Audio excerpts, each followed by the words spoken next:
macluumaadka RFSO oo ku saabsan cudurrada xubnaha taranka. Cudurrada xubnaha taranka ayaa laga qaadi karaa haddii loo galmooday cid qabta cudurrada xubnaha taranka. Waxaa laga qaadi karaa tubinta taranka, afka iyo dabada.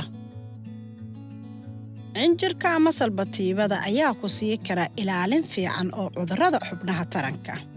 Waxaa muhiim ah in la isbaaro haddii aad galmo aanan xiran is-ilaalin samaysay si aad uga hesho daawooyin oo aad ugu dhinto khatarta aad ku sii faafinayso cudurka.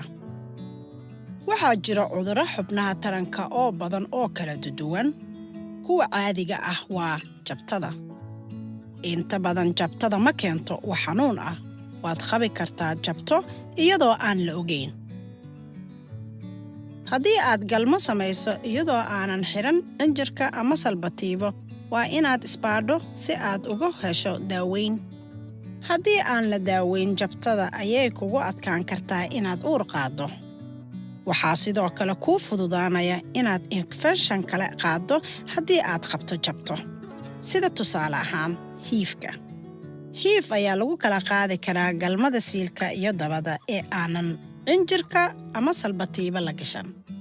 Hiif waxaa sidoo kale lagu kala qaadi karaa dhiigga, tusaale ahaan haddii cirbad qof kale lala wadaago.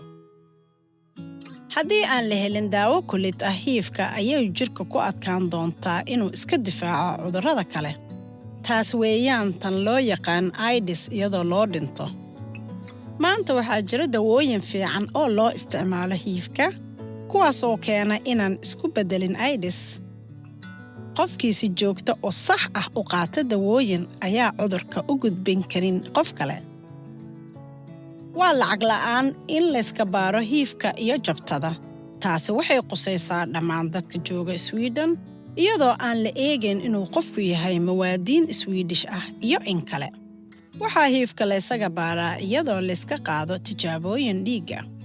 Jabtada waxaa la isaga tijaabiyaa iyadoo la isaga qaado kaadi ama iyadoo tijaabo laga qaado xubinta taranka, dabada ama cunaha. Sida la isaga tijaabinayo waxay ku xiran tahay sida loo galmooday.